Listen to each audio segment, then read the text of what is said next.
कहता हूं सच कि झूठ की आदत नहीं मुझे। अस्सलाम वालेकुम दोस्तों, अजीज और रफीको, कैसे मिजाज हैं आप अहबाब के। आज निहायत मुसर्रत के साथ मैं ये ऐलान कर रहा हूं कि अल्हम्दुलिल्लाह हमारे इस यूट्यूब चैनल ने 10,000 सब्सक्राइबर्स का हदफ हासिल कर लिया है। मैं आप सबका तहे दिल से शुक्रगुजार हूं। यह सफर बहुत जबरदस्त, बहुत दिलचस्प रहा है और आप लोगों की मदद के बगैर, आप लोगों की पसंदीदी के बगैर यह हदफ हासिल होना जाहिर है नामुमकिन था। इस दौरान हमने कोई 368,000 व्यूज यानी 4.25 लाख व्यूज हासिल किए हैं। यानी आप इस बात से अंदाजा लगाएं कि किसी एक स्टेडियम के अंदर भी जो लोग बैठे होते हैं, जब खचाखच स्टेडियम भरा हो तो 30,000, 40,000, 60,000 लोग हुआ करते हैं और यहां हम 4.25 लाख व्यूज की बात कर रहे हैं। यह भी ध्यान में रहे कि लोगों को यह महसूस होता है कि भाई 10,000 सब्सक्राइबर्स ठीक है, एक बड़ी बात है, लेकिन आपका चैनल तो इतने सालों से मौजूद है और 10,000 तो फिर इस लिहाज से कुछ भी नहीं है, तो यह बात दुरुस्त महसूस होती है। लेकिन जो बात वो ये नहीं जानते वो ये है कि ये चैनल यकीनन कोई 10 साल से मेरे पास मौजूद है, मगर ये मेरे पर्सनल इस्तेमाल में था।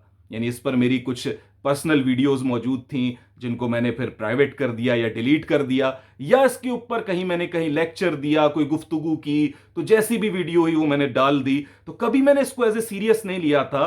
सिर्फ 4 माह में, जो पिछले 4 माह गुजरे हैं, 16 सितंबर को जब मैंने पहली वीडियो डाली मौजज़े से मुताल्लिक, उस वक्त से लेकर अब तक के अंदर ये सारे सब्सक्राइबर्स हासिल हुए हैं, वरना 100-150 सब्सक्राइबर्स से ज्यादा इसकी तादाद नहीं थी। गोया 4-4.5 माह में 10,000 सब्सक्राइबर्स, 4.25 लाख व्यूज, और मेरे सामने इस वक्त फिगर्स हैं कि 25,000 घंटे वॉच टाइम। यानी वॉच टाइम से मुराद होता है कि कितने घंटों देखा गया, तो 25,000 घंटे इन वीडियोस को देखा गया।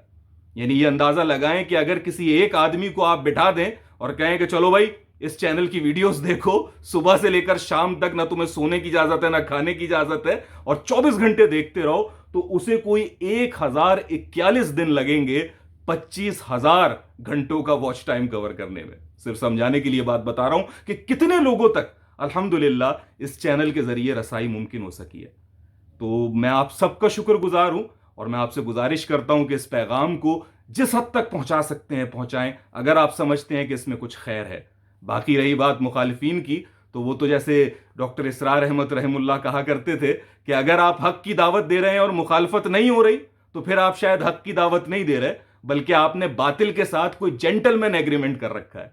लिहाजा मुखालिफिन मेरे भी हैं, बहुत ज्यादा हैं। मैं तो अब भूल भी गया हूं तादाद कि कितने कमेंट्स ऐसे हैं जो मुझे रोजाना डिलीट करने पड़े हैं, जिसमें मुझे माँ बहन की गालियां दी जाती हैं, गुस्ताखी की जाती है रसूल करीम मोहम्मद मुस्तफ़ा सल्लल्लाहु अलैहि वसल्लम की शान अक़दस में, कुरान हकीम, अल्लाह रब्बुल इज़्ज़त के बारे में लोग गालियां दे रहे होते हैं। तो जाहिर है फिर उनके कमेंट्स को डिलीट भी करना पड़ता है, और बहुत सारी सूरतों में उन्हें चैनल से भी ब्लॉक करना पड़ता है कि जो बिल्कुल ही सड़े हुए नफूस हों, जो गुफ्तगू दलील से नहीं कर सकते बल्कि गाली देकर करते हैं, तो फिर उन्हें ब्लॉक करना पड़ता है चैनल से, ताकि वो आइंदा फसाद बर्पा ना कर सकें। लेकिन इन सब मुखालफत के बावजूद यकीनन हक के मतवाले भी मौजूद हैं, मोमिनीन भी मौजूद हैं। यही वजह है कि सिर्फ 4 माह के अरसे के अंदर इतना बड़ा हदफ, 10,000 सब्सक्राइबर्स का हदफ अल्हम्दुलिल्लाह हासिल हुआ है। अल्लाह से यही गुजारिश है कि या रब्बुल इज़्ज़त हमें इस नंबर्स में ना फंसा दीजिएगा कि इतने सब्सक्राइबर हो गए, इतने व्यू मिल गए, बल्कि इस काम को कबूल फरमा लें। यानी अल्लाह पाक इसको हक की दावत समझकर एक सदका जारिया मेरे लिए भी बनाए, और वो हर इंसान जो इस चैनल को सपोर्ट कर रहा है या कोई और काम कर रहा है जो हक के सिमत में है, उसे कबूल फरमाए। यही असल कामयाबी है।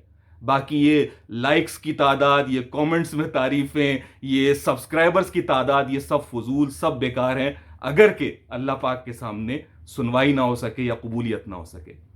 अच्छा जनाब, एक बात जो मुझसे अक्सर पूछी गई और मैंने हमेशा जानबूझकर इसको अवॉइड किया, आज उसका जवाब दिया देता हूं। लोग कहते हैं कि भाई कितना कमाया। ठीक है, जो आपने चैनल खोला हुआ है, इस पे यूट्यूब मोनेटाइजेशन ऑन है, तो बड़ा कमा रहे हो भाई, बड़ा पैसा छाप रहे हो। तो मैंने इसका जवाब देना इसलिए मुनासिब भी नहीं समझा कभी कि ये मेरे और मेरे अल्लाह के दरमियान मामला है। मैं आपको या किसी और को जवाब दे क्यों, लेकिन चलें, आज 10,000 सब्सक्राइबर का हदफ अबूर हुआ है, तो बिना किसी के पूछे मैं बताए दे रहा हूं कि ये क्या बात है।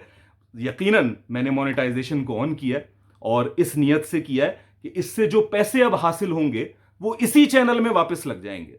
यानी मेरी ये नीयत अब इस वक्त बिल्कुल भी नहीं है कि इससे मैं कोई एक पैसा भी अपने ऊपर लगाऊंगा, बल्कि इसी चैनल पर लगाने का इरादा है। कितने कमाए हैं तो जनाब यकीन करें कि बहुत ही थोड़े पैसे होते हैं।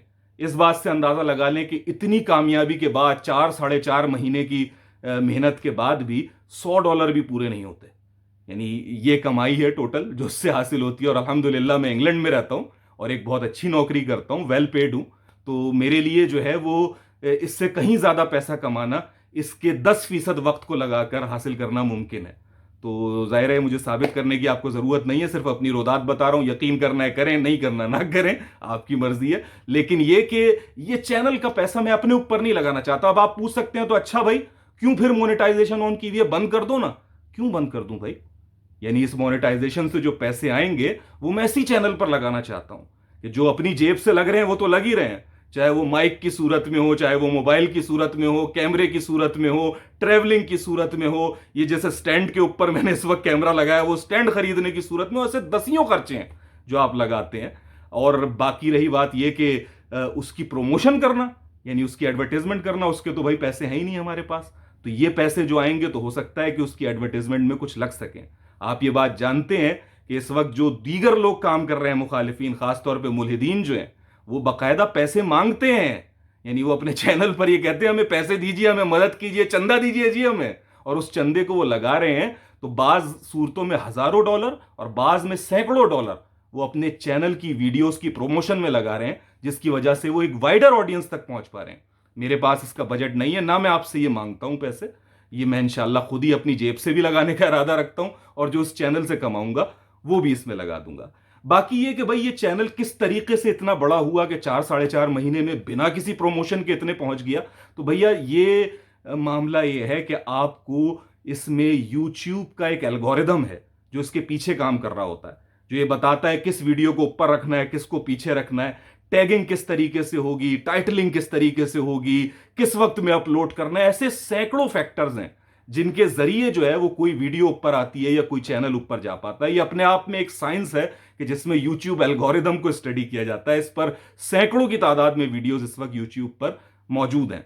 मेरा जाहिर है ये मौजू नहीं है, लेकिन अगर आप लोग कहेंगे और मुझे ऐसा लगा कि भाई दर्जनों लोग मुझसे कह रहे हैं कि बताया जाए कि YouTube को किस तरीके से प्रोमोट किया जाए, किस तरह से वीडियोस बनाई जाए, क्या क्या टेक्निक्स अडॉप्ट की जाए, तो इंशाल्लाह इस पर भी एक सीरीज कर देंगे। गो के आप जानते हैं कि मेरा ये मरकजी मौजू नहीं है। मरकजी मौजू हमारा जो है वो मेरी प्लेलिस्ट में जाकर देखा जा सकता है कि जिसमें एक लिस्ट है एथीज्म इन पाकिस्तान। उसके अंदर आपको एथीज्म से मुताल्लिक मिलेगी तमाम वीडियोस। उसमें एक और सेक्शन है, एक और प्लेलिस्ट है आस्क मी के नाम से। उसके अंदर मुख्तलिफ सवालात के जवाबात आपको मिलेंगे, जैसे ये कि भाई अगर अल्लाह ताला है तो इस दुनिया में इतना जुल्म क्यों है, या हजरत आयशा रजी अल्लाह ताला अन्हा की उम्र मुबारक क्या है, वगैरह वगैरह। तो वो आस्क मी के सेक्शन में। इसी तरीके से एक पर्सनैलिटीज के मुतालिक है कि जिसमें शख्सियात का तजिया किया गया है, आपकी अदालत में के नाम से एक प्लेलिस्ट मौजूद है जिसमें मैंने उन सबको बयान किया। इसी तरीके से पाकिस्तान की एक एंटरटेनमेंट कह लीजिए या ये कह लीजिए कि पाकिस्तान के हालात हाजरा, उससे मुताल्लिक बहुत सी वीडियोस मौजूद हैं। तो ये कुछ मौजूआत है जिन्हें मैं कवर कर रहा हूं। टेक्निकल मौजूआत के यूट्यूब चैनल कैसे चलता है अभी तक तो नहीं बनाया, लेकिन अगर कोई इसकी गुजारिश करेगा और बहुत सारे लोग करेंगे तो इंशाल्लाह इस पर भी एक सीरीज किए लेंगे। बाकी यही कि मैं आप सबका शुक्रगुजार हूं। आप सबसे मैं दरखास्त करता हूं कि आप दुआ जरूर कीजिए कि अल्लाह पाक इस काम में बरकत डाले, मुझे भी इखलास दे, आपको भी इखलास दे, और इसे दीन के सरखुरुई के लिए, दीन की सरबुलंदी के लिए कबूल फरमाए, एक सदका जारिया बनाए। आमीन या रब्बुल आलमीन। आप सबका एक बार फिर शुक्रिया। अगली वीडियो तक के लिए इजाजत दीजिए। अस्सलाम वालेकुम।